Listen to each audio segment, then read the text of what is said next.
Hello, my name is Benjamin Lorch. I'm the resident director of the Council on International Educational Exchange here in Berlin. And it's my pleasure this evening to speak with Guenther Schaefer, artist, activist, and photographer. So let's get started. Günther, it's great to see you. Thanks a lot for coming, Ben. So let's start right in the beginning. How did you become an artist? Yeah, first of all, I had education as an offset printer, and my second education was as a photography. And you were also trained somewhat as a painter in this time, is that true? Yeah, because this was happened parallel to my education as a photographer. And my luck was my educator in photography was a woman. Yeah.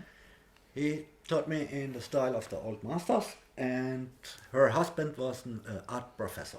I see. And it seems that in your work there's a nice balance between these two, the black and white of photography, the directness of photography, as you've said, and the more abstract elements of color. Can you talk a little bit about this? Yeah, I like both. First of all, my basic is photography, and but on the second way, I use the brushes, very colorful in an abstractly way, because I have always with my cameras the most realistic medium for me. And so it is a big circle who is closing when I make both. Today you are a Berliner, but I know that you grew up not in Berlin, but outside of Frankfurt. Can you talk a little bit about your childhood and specifically about the connection your family has to the wall and a divided Germany? Yeah, I grew up in a very small village in Franconia. It's a region of the federal country Bavaria, and it was directly on the border to Thüringen. And East Germans closed this border 61 and constructed the wall. And so my family was divided, and the so-called strip of that, the no man's land, was the former property of my family. It ran right through your farm. Yeah, so they divided us and robbed the most part of the country. Your family was split between East and West. How did you stay in contact with them? Yeah, it's mostly the adult persons had contact. I was 8 years old, a little boy, and from time to time we had family meetings, curious family meetings, because on the west side was a platform for visitors, and we stand on the top of this platform with white linen, and after the 6 fences of the border was a hill, and on the hill was a little white point. This was the white linen of our family, and so we greet each other Sundays afternoon with the white linen. 28 years. So this must have had a great impact on you, and did it affect you as an artist? Did it give you a special purpose or mission?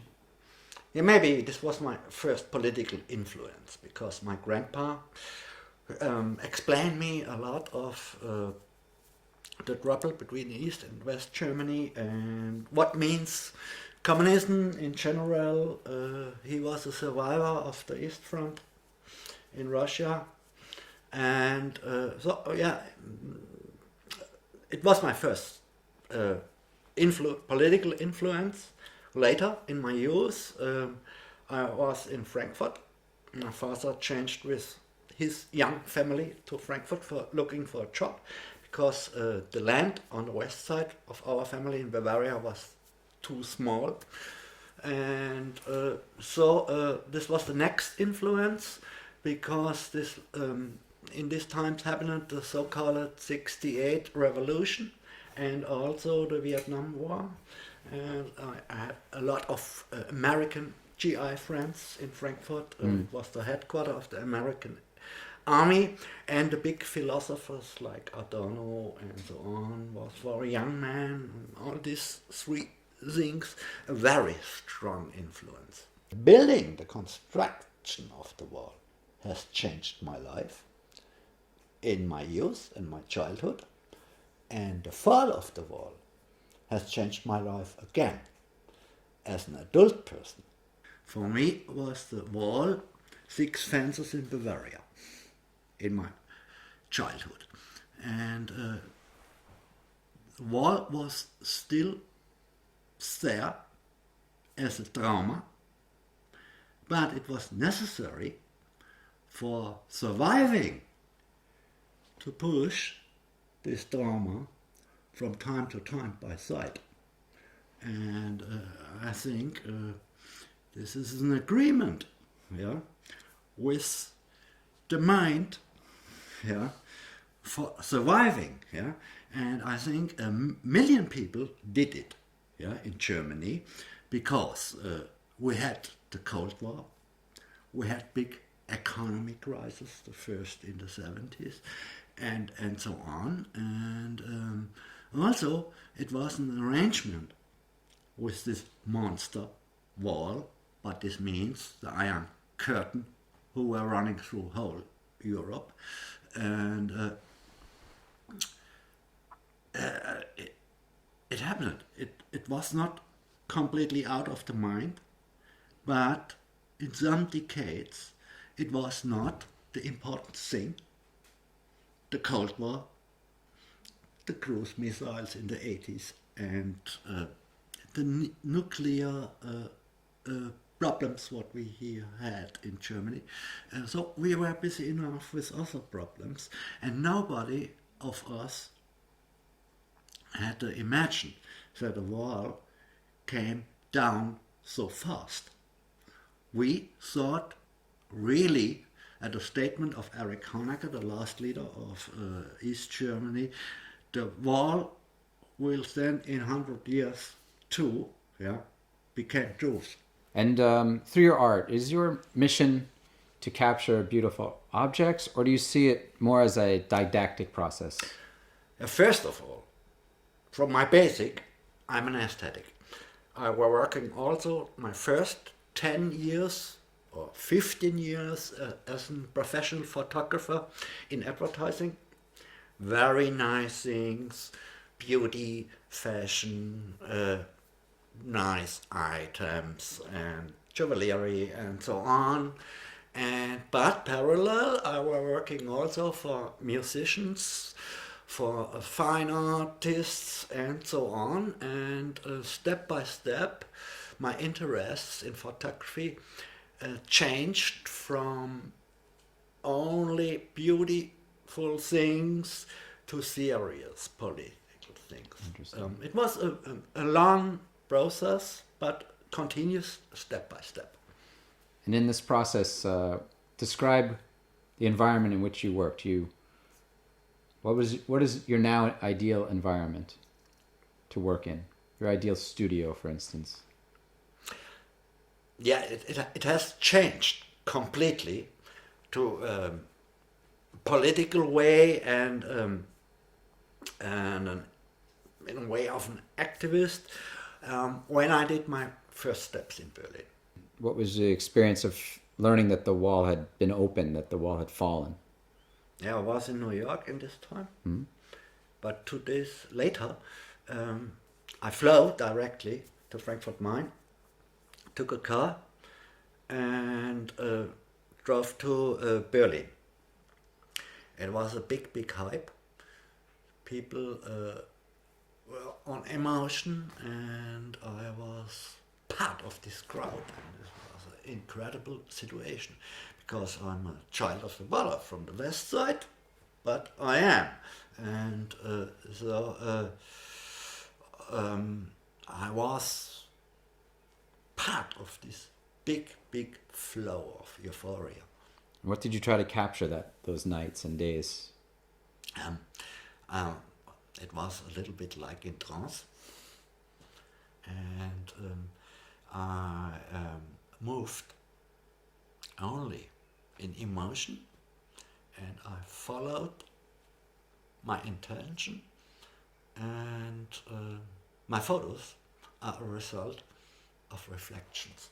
Can you tell me a few stories about some of the images that you shot those days? You're quite famous for some particularly iconic pictures that you took. Can you describe some of them to us? And this was moments? my luck.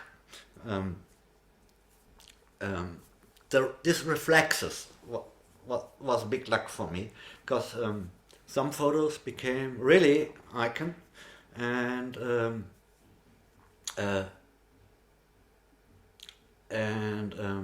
it is part of my work, very strong and important. These photos, especially the photos from the beginning, are a strong part of my work. Yeah. What about when people come to see these exhibits? I understand that sometimes there are very strong reactions. So to I the started pictures. with small exhibitions, but with very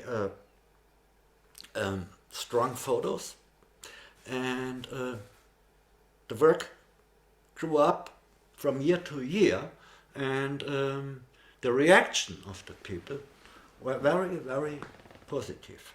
And even in Berlin, from time to time, I said to visitors, I don't must explain that Berliner. But people said, oh, sure, you have. It is good, because I wasn't 20 years on this place. Yeah. No. Your work at times has been seen as controversial, and I wonder if there were times when you felt that you or your work was threatened. My most controversial work is at the Istad Gallery, the flag, Fatherland. And fanatics destroyed it 46 times in 23 years. And this is the most controversial. But also Stasi people came to big exhibitions and disturbed the exhibition. For example, in Potsdam, and also on other places. And the work is treated in a very bad way, but fanatics, political or religious fanatics. Can you quickly describe Fatherland? What is the image? The image is a combination between the German and the Israeli flag. And it took place of November 9th, 38, the so-called Crystal Night, the pogrom night, and took place also of November 9th, 89, the opening of the wall. And it is a concrete symbol of peace, togetherness, and inheritance of all German generations after World War II. And not everybody likes that. Yeah. So a lot of religious fanatics, neo-Nazis, destroyed it. And the photographic work shows also the influence of the politic of East Germany and the breakdown of this regime. And it shows like people destroy her walls, and not everybody like that too. And as long as so much fanatics are destroying works like this, as long as works like this are necessary. You were made a Berlin ambassador. What does that mean, and what were your duties? Yeah, Berlin ambassador is a person who represents his district by the diplomatic corps and the government, and the idea was created when the government and the diplomats changed the capital from Bonn to Berlin, and I became the Berlin ambassador of Friedrichshain. What are your activities in the political scene? Yeah, mostly I work with my art against religious fanatics, political fanatics, And it is very important for me, the communication with the young generation. And I use these drawings of my work, for example, as basic for the communication. Yeah. Good. And what are you working on now? Actually, I prepare for 2014 my photographic work for an exhibition tour in USA. It is 25th anniversary of the Berlin Wall crumble. So it seems to me that you and your work, you carry a lot of lessons, as you just said, into the current day. And your work will go on tour 2014 in the United States. It will be seen by many people. I hope so. Yeah, I think so. But it will be seen by many. It will be seen by many young people as well. For some who were not even born, perhaps, when the wall fell. Yeah. And I wonder what the lessons are that you would like to bring to them. First of all, I think my work can speak for itself. And secondly, are the questions of my audience very important for me. And I let it flow. A special kind of communication develops, yeah, and it will happen.